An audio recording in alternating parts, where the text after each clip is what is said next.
code tutorial. Okay, this is the short-term radio calls, that kind of stuff, like the stuff that sounds like coded gibberish to you if you don't know what it is. We're going to be breaking down some of that stuff. I have gone ahead and selected certain ones that are specific to DCS. There's obviously hundreds out there, but they're not applicable to DCS, so I didn't put those in. I didn't want to make this a 3-hour video. So we're going to be discussing those, and by all means, if you watch the video and you see that there are certain ones that I missed that are important, by all means put them in the comment section for others to see. Alright guys, let's get started. Alright, so the first one is scram. Scram is an emergency directive to egress for defensive reasons or survival reasons, okay? And they'll give you a direction, right? Scram like 180, 090. They'll give you a bearing to scram into. And what that means is just get the hell out of there in the direction I just gave you. So maybe you just flew over a zone, there was a SAM site there that wasn't supposed to be there, but it's there. So over the radio, AWACS just tells you to scram, right? So they just want you to get the hell out of there. Okay. Next one is scramble. I'm sure a lot of you already knew this one. Take off as quickly as possible. Okay.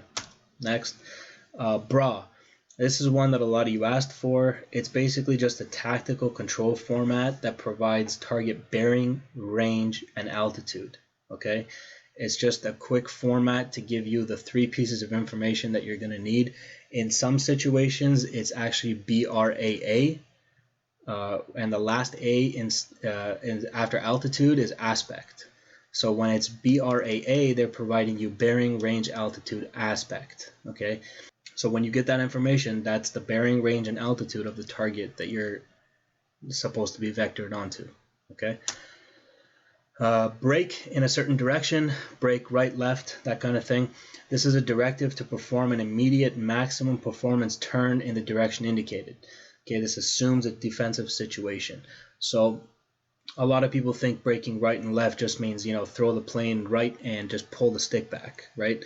And in reality, it's an immediate maximum performance turn. So this requires you to know the specifics of your plane and what it can do, and with the payload that you have selected, what is the maximum performance turn that the plane can currently execute. Okay, and based on that information, you can brake right or left. It's not as simple as just throwing the plane right and pulling the stick back. Okay, holding hands, aircraft in visual formation. All right, it's pretty easy. As long as you can see him, you're holding hands.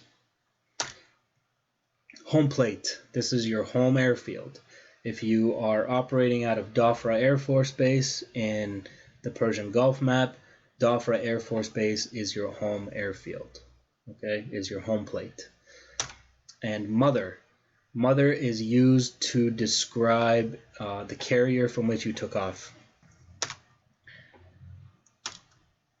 Ray gun. A ray gun indicates a radar lock-on to unknown aircraft and is a request for a buddy spike. Okay, before we talk about this one, let's talk about what a buddy spike is. A buddy spike is a friendly aircraft air-to-air indication on radar warning receiver to be followed by a position, heading, or altitude. Okay, so let's sum this up. A ray gun. Let's say I'm flying with my buddy Steve. Okay, let's say we're separated by, I don't know, 50 kilometers, and Steve finds a target and he locks it up. Okay, when he locks that target up, he calls out ray gun. He doesn't know if that's a friendly or a hostile that he locked up, so he calls out ray gun.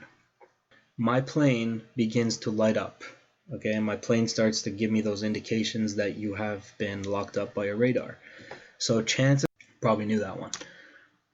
Continue. Continue is a preset maneuver, does not imply clearance to engage or expend ordnance. So when it says continue a preset maneuver, that is you having already spoken to whoever called in. This is mostly like an airstrike suggestions, target elevation, all that stuff. So it's a preset maneuver. You already know what you're doing. You're set up and you're inbound. And you call it in, you say, hey, like 30 seconds before, like, you know, I'm in a position to drop the bombs, and he'll say continue.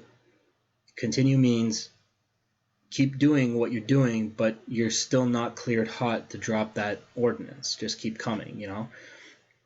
And then in the last like little bit, like the last 20-15 seconds, maybe even a little sooner, he'll give you the cleared hot indication saying that weapons release is authorized. Continue dry, ordnance release is not authorized. So maybe he called in an airstrike. He's kind of not sure if there's friendlies in that area. He's still working on it. And he tells you to continue, like keep coming, don't stop, but you're dry, which means you're going to come in without ordnance release. And in the last second, if he figures out that the friendlies are out of there and you're good, he'll give you the cleared hot indication. Feet wet or dry, flying over water or land. All right, that's pretty simple. Next page is going to be Cyclops. Okay, this is any unarmed aerial vehicle. The reason it's called a Cyclops is because they have this one camera at the bottom with this big lens, looks like one eye. It's called a Cyclops. Okay, any unmanned aerial vehicle. Hook, right or left. This is a directive to perform an in-place 180-degree turn. So if you are flying true north at 0, 0, 0, and you're given a directive to hook right, that means you will bank to the right and you will do a 180-degree turn. So when you're finished, you will be bearing 180 because you were 0, 0, 0 when you started. Okay, so it's a directive to perform an in-place 180-degree turn in the direction that you were given. Merge. This is information that friendlies and targets have arrived in the same visual arena. So, you know, when you do those dogfights and the guy zooms past you and you got eyes on him, you've merged. All right, it's pretty simple. Okay, so next we will talk about the bullseye. Okay, very rough explanation of bullseye. This is an established point from which the position of an object can be referenced. All right, it is a pre-established point, probably in the mission briefing, and it is like this. So like this is a bullseye I've placed over Dubai International Airport, over the city of Dubai. Using this, we can reference different positions and enemy hostiles in the area. So you can see that it's divided 360, 90, 180, 270. Okay, so how would you use this? Let's go to the next one here. Let's say somebody called in a bogey bearing 045, range 60 miles at angels 12. So that's your bullseye indicator. That puts that plane right here. Okay, let's say that these red ones are each 20 miles distance, let's say, each one of these.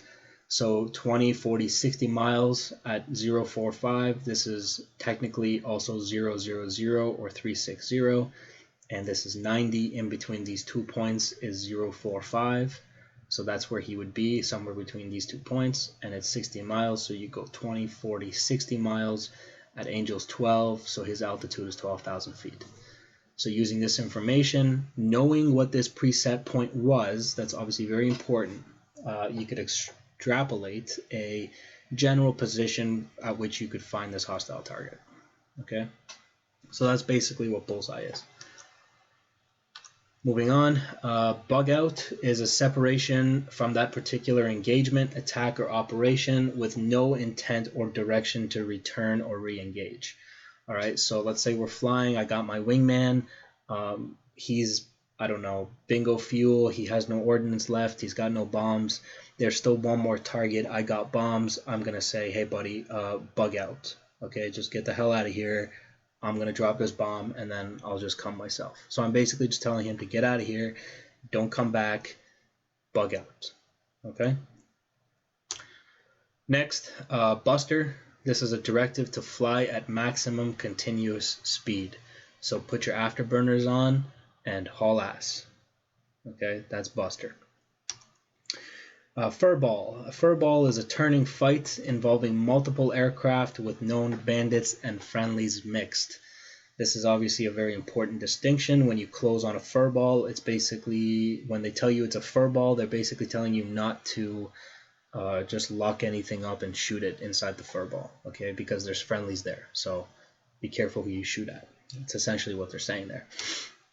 Next, Hotel Fox, this is high frequency, and Sierra Hotel, this is shit hot. Okay, so you're flying into a situation and the guy tells you, hey, be careful, this area is Sierra Hotel. Okay, so this area is shit hot. Be very careful. All right, that's what that is. A mud spike indicates a radar warning receiver or RWR ground threat. All right, so a SAM site, something like that. Blue on blue fire, this is friendly fire, inadvertent hostile engagement between allies. All right, so somebody is shooting down a friendly. This is blue on blue fire. Angels, I'm sure all of you more than likely know this one, but I put it in just in case. It is a term meaning altitude in thousands of feet. So Angels 5 is 5,000 feet. All right. Bandit, a bandit is an aircraft identified as enemy, okay, in accordance with theater ID criteria. So whatever area you're in, let's say you're flying over Iraq, if you find an Iraqi MiG, he is a bandit. All right. If you find a Russian plane, he is not a bandit because you're not supposed to be engaging Russian planes, let's just say. So the Iraqi is a bandit, the Russian is not. Okay. A bogey is a radar or visual air contact whose identity is unknown. So it's an important distinction. A bogey can possibly be a friendly. All right, you don't know what he is. So until he's identified as a bandit, don't engage him. All right. Next, bent, system indicated, is inoperative. So let's say I got into a dogfight, I got hit by a missile, but I'm still flying. I'm bugging out, so I'm getting out of there, and I call it out. I say, hey, my radar's bent. All right, my radar is inoperative. I can't see anything. I'm flying blind. Okay, that's what bent is. System is inoperative. Whatever system, right? It might be, I don't know, hydraulics. Hydraulics are bent, right? Doesn't necessarily apply to radar. I just use that as an example. Bingo is the minimum fuel state needed for aircraft to return to base. I am bingo fuel. I'm sure you've heard that several times. Bogey dope, request for target information. You heard this when the pilot asks for AWACS, calls up AWACS and says, hey, give me a bogey dope. All right. The AWACS will respond with something we heard about a little bit earlier, a bra. Okay. AWACS will respond with a bearing, range, and altitude. If you remember, we talked about bra near the beginning. So a bogey dope is responded to by a bra call. Okay, request bogey dope, give them a bearing, a range, and an altitude. That's what you'll get back in return. All right, naked, no radar warning receiver indications. All right, so you would say I'm naked. Arson 2-1 is naked. I got nothing on RWR. Okay. On station. On station is an informative call that a unit or aircraft has reached the assigned station. So let's say you were supposed to fly to whatever coordinates, and then you're going to report in Arson 2-1 is on station. All right, so I'm where I need to be and I'm ready for tasking. I'm on station. All right. Padlocked. This is an informative call indicating aircrew cannot take eyes off of an aircraft or a surface position without risk of losing tally or visual. Okay, so if I take my eyes off this guy, we're probably not going to find him again. All right, so you would say, they would call you, they would say like, hey, I need you to go to this position, right? Fly to this grid coordinate. You would say, negative, I'm padlocked on a target, right? So I would do what you're saying, but if I take my eyes off this target, we're not going to find it again. Okay, so I'm padlocked. Popeye. This is flying in clouds or area of reduced visibility. Arson 2-1 is Popeye. All right, so I don't have very good visibility. Retrograde. This is a directive to withdraw from present position or area of operation in response to a threat. Okay, that pretty much sums that up. It's pretty simple. Directive to withdraw. A ripple. This is specific to bombs, 2 or more munitions released or fired in close succession. So you would put like on some of the Russian planes, it's in seconds. So you would put a 1-second ripple between the bombs. So the release from the pylons of the aircraft is 1 second. So it would drop one bomb, wait 1 second, drop a second bomb. On the Hornet, it's displayed, the ripple is displayed in feet. So you can set it up that I want a 300-foot ripple. Okay, so the plane would drop the bomb in 300 feet intervals. It's called ripple. Saunter is to fly at best endurance. So whatever the best endurance in terms of fuel burning for your engines based on your specific plane, it's called a saunter.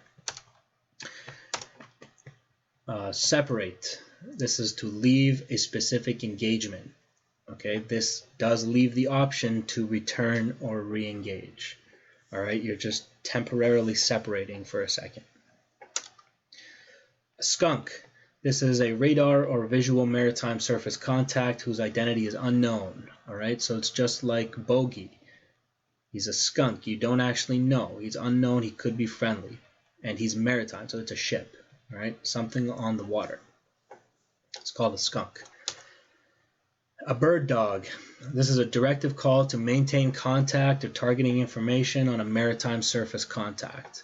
All right, so they're wanting you to maintain contact or any kind of lock that you have on a ship. It's called a bird dog.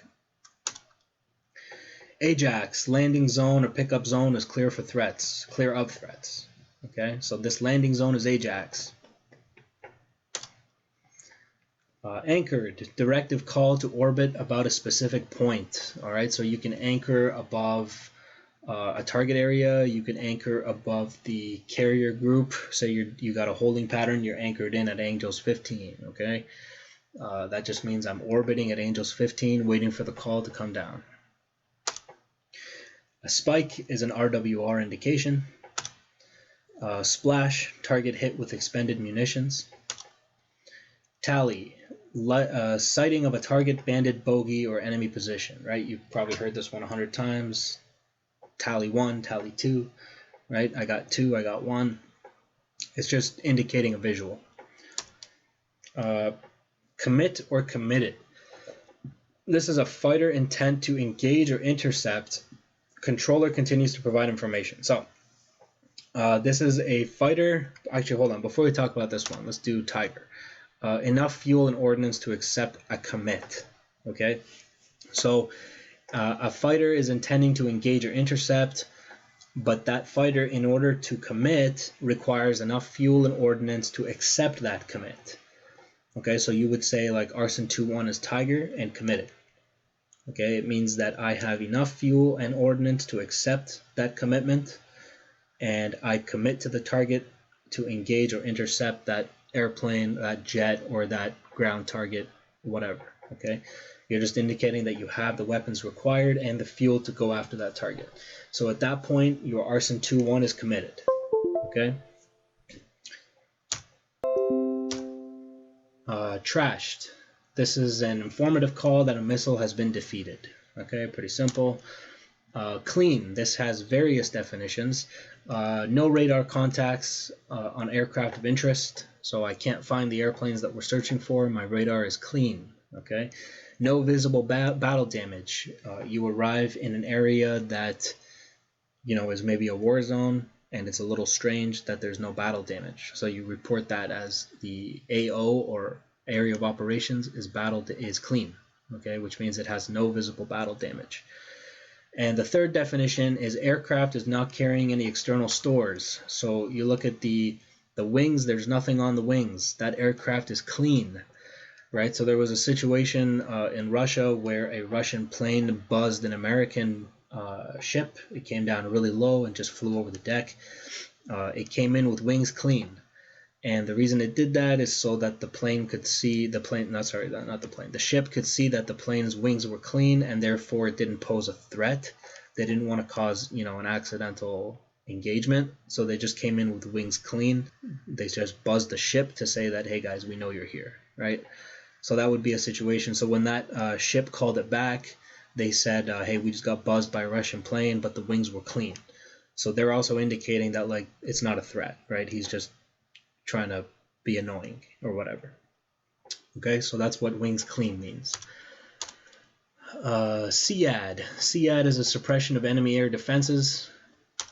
Pretty simple. Blank. A suppression of enemy air defenses. Aircraft does not detect any emitters of interest. So a SHAAD plane is looking for radiation emissions, and then it will fire an anti-radiation missile that will track to that point where the radiation is coming from, which theoretically is a SAM site. Okay, if this SHAAD aircraft does not detect any emitters of interest, so it's got no radar emitters, it is going to report that it is blank. Okay. Vampire. A vampire is a hostile anti-ship missile. So somebody fired a missile at one of your ships. This is called a vampire. Weeds indicates that fixed wing aircraft are operating below 2,000 feet above ground level. So when you hear it, we're in the weeds, right? Arson 2-1 is in the weeds. That means that I'm flying below 2,000 feet. Right? What luck is a request for results of mission or tasks. Also, it's called a BDA or a battle damage assessment. So you would come in for a bomb run. You'd have ground targets there and friendlies that hopefully have eyes on that target who would have called in the airstrike. You come in for an airstrike. You drop your bombs. As you fly off, you request a BDA or you say what luck. Okay, and they will tell you. I like to use the BDA. I like to say Arson 2-1 requesting BDA or battle damage assessment, and they would give you a score out of 100. Okay, so let's say your target was 2 tanks. Let's say you dropped your bombs and you got both the tanks. You destroyed both tanks. They would say BDA is 100 over 100. So you got both of them. Let's say you only destroyed one tank and the other one is totally fine. Your BDA is 50 over 100. All right. So that's what luck and BDA battle damage assessment. Wilco, will comply, right? Pretty simple. Winchester, this one's interesting. It's a no ordnance remaining or can be used to refer to specific types of ordnance or all ordnance. So this one's a little subjective, I guess you could say. I think it refers to a specific target, and if you have the ordnance to go after that target. All right, so if you have ground targets that you're trying to bomb, you're out of bombs, you still have missiles though for planes, and they try to task you onto destroying another target on the ground, you would say that you're Winchester.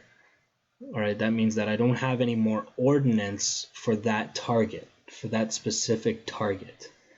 All right. I still have missiles. I'm not out of, missiles, but I don't have any more bombs, so I can't go after that target. I'm Winchester. Alternatively, if you're going up against the enemy bandit and you fired all your missiles, but you still have bombs, you are once again Winchester. Okay, so that brings us to the ordnance codes. All right, so in this one, we got Fox 1, Fox 2, Fox 3. If you have any kind of confusion regarding these Fox codes, just go to the video I made before. I will link it in the description and at the end of this video. It'll talk about, it's the missile education video, and it'll talk in depth about these Fox codes if you're confused at all. All right, so Fox 1 indicates launch of a semi-active radar. Fox 2, IR homing. Fox 3, active radar missile. Okay, so once again, if you're confused, go watch that video. I don't want to get too in-depth into this for people that have watched that video. Okay, next we got Pitbull. This is an informative call that an active radar-guided missile, such as the AIM-120 or the Phoenix AIM-54, is at active range and is no longer requiring radar input from the launch aircraft. Okay, so this is what happens when missiles go Pitbull. They go a certain distance and then they switch onto their own active radar, and they will grab their own target. They will go hit the target that they were programmed to hit. All right, that's called going Pitbull. No longer requiring information from the launch aircraft. Next is Magnum. Magnum is what you would call out if you launched an anti-radiation missile, okay, such as a HARM or an AGM-122 sidearm. You would see the sidearm on the Harrier. If any of you have that module, it has the AGM-122. These are anti-radiation missiles, so they find radiation emitting from a SAM site and they go to the source and they hit it. Okay, this is called Magnum. So if you fire one of these, instead of Fox 1, Fox 2, Fox 3, you say Magnum. Bruiser. Bruiser is a friendly air-launched anti-ship missile. Okay, for example, the Harpoon or the French Exocet missile. I believe I said that correctly, but don't quote me on that. So a Bruiser is an anti-ship missile. A Pickle. Pickle is the release of unguided bomb or bombs. All right, so the MK-83, 84, and 82 variants. These are called pickles. A Paveway. Paveway is the release of a laser-guided bomb, okay, such as the GBU series, GBU 16s, all that stuff. Those are laser-guided bombs. You would indicate Paveway, firing one of those. A Greyhound. Greyhound is a friendly ground attack cruise missile called a Greyhound. Arizona. Arizona is an indication that you no longer have any more anti-radiation missiles. Okay, no more ordnance remaining. Remember, anti-radiation was the HARM or the AGM-122 sidearm. So if you don't have any more of those, you call out Arizona. Next, rifle. This is the firing of a air-to-ground missile. So a Maverick would be a rifle. Okay, it is not an anti-radiation. It's using onboard guidance to hit its target. This is called a rifle. Mad Dog. This is an interesting one. This is the launch of a friendly active radar homing missile such as the AIM-120 without radar guidance. This is very important. Without radar guidance. From the launch aircraft, the missile will rely on its own radar to find a target and will generally track the first target it sees. Okay, so an example of this would be, let's say I was flying the F-15, I switch to my AIM-120, I click Alt-W for launch authorization override, and I just fire the missile without any lock on anything. The missile, once it has been fired, will just automatically pick up the first target it sees. It doesn't care if it's friendly or hostile. That's why it's called a Mad Dog. All right? If somebody calls out Mad Dog, stay the hell away from this guy. Okay, stay out of his way because that missile will track you. It does not care if you're friendly or hostile. So if you've launched an AIM-120 like that, you call out Mad Dog. You don't call out Fox 3, Mad Dog. All right? Duck. Duck is a tactical air launch decoy. Okay, what is a TALD, I believe is how it's pronounced, or a TALD? The TALDs were used in great success during Operation Desert Storm in 1991. More than 100 were launched on the opening night of the war. This prompted the Iraqi air defenses to activate many of its radars, most of which were then destroyed by anti-radiation missiles. So you would fire one of these, the radars would turn on thinking that it's like a cruise missile or something, try to shoot it down, and then you would fire the HARM missiles or the sidearms, and these would track the radiation sources of the radars of the SAM sites, and they would destroy them. So it's essentially a decoy. And I believe that we will be getting it on the Hornet with some of the later releases coming up. I believe they said they were going to add one of these decoys onto the capabilities of the Hornet. Okay, so it's called a duck. So dropping one of these, Fox 1, Fox 2, Fox 3, you would say duck. All right, and